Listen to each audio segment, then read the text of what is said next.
উৎসবের মরশুম, তবে এই দুর্গাপুজোর প্রাক্কালে মাদক কারবারিদের পোয়া বারো, কারণ এই সময় অনেকটাই বেড়ে যায় মাদকের চাহিদা। সেই চাহিদার মধ্যে জল ঢেলে দিল পুলিশ। মাদক পাচারের আগে 11,520 পিস নেশার ট্যাবলেট সহ এক যুবককে গ্রেপ্তার করল পুলিশ। জানা গিয়েছে, বৃহস্পতিবার রাতে গোপন সূত্রে খবর পেয়ে পুলিশ একটি ছোট গাড়িকে জটেশ্বর 1 নম্বর গ্রাম পঞ্চায়েতের দলগাঁও বস্তি ডাঙ্গাপাড়া এলাকায় আটক করে।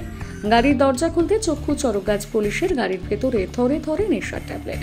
প্রচুর নেশার ট্যাবলেট উদ্ধারের পাশাপাশি এক যুবককে গ্রেপ্তার করেছে পুলিশ এবং সেই সঙ্গে গাড়িটি বাজেয়াপ্ত করেছে। এদিন ঘটনাস্থলে জটেশ্বর ফাঁড়ির ওসি অসম মজুমদার, ফালাকাটা থানার আইসি সমিত তালুকদার, ফালাকাটার বিডিও অনিক রায় উপস্থিত ছিলেন। পুলিশ সূত্রে জানা গিয়েছে, 11,520 পিস নেশার ট্যাবলেট সহ এক যুবককে গ্রেপ্তার করা হয়েছে। ধৃতের গাড়িটি বাজেয়াপ্ত করেছে পুলিশ। শুক্রবার ধৃত যুবককে আদালতে পাঠানো হবে। ঘটনার তদন্ত চলছে। না, বেশি 24টা হবে। কি বলছেন? 24টা, একটা স্টেপ 24টা। কটা স্টেপ আছে? 6টা।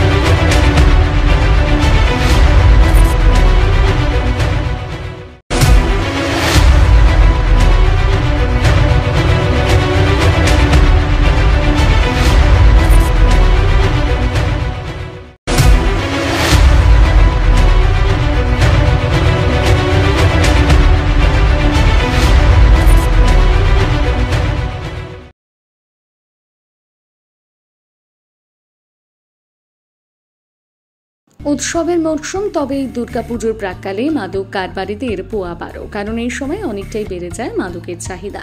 সেই চাহিদার মধ্যে জল ঢেলে দিল পুলিশ। মাদক পাচারের আগে 11,520 পিস নেশার ট্যাবলেট সহ এক যুবককে গ্রেপ্তার করল পুলিশ। জানা গিয়েছে, বৃহস্পতিবার রাতে গোপন সূত্রে খবর পেয়ে পুলিশ একটি ছোট গাড়িকে জটেশ্বর 1 নম্বর গ্রাম পঞ্চায়েতের দলগাঁও বস্তি ডাঙ্গাপাড়া এলাকায় আটক করে। গাড়ির দরজা খুলতে চক্ষু চরকগাছ পুলিশের গাড়ির ভেতরে থরে থরে নেশার ট্যাবলেট। প্রচুর নেশার ট্যাবলেট উদ্ধারের পাশাপাশি এক যুবককে গ্রেপ্তার করেছে পুলিশ এবং সেই সঙ্গে গাড়িটি বাজেয়াপ্ত করেছে। এদিন ঘটনাস্থলে জটেশ্বর ফাঁড়ির ওসি অসম মজুমদার, ফালাকাটা থানার আইসি সমিত তালুকদার, ফালাকাটার বিডিও অনিক রায় উপস্থিত ছিলেন। পুলিশ সূত্রে জানা গিয়েছে, 11,520 পিস নেশার ট্যাবলেট সহ এক যুবককে গ্রেপ্তার করা হয়েছে।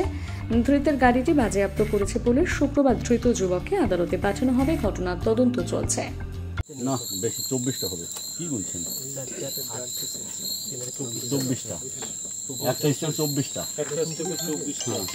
কটা স্টেপ আছে? 6টা।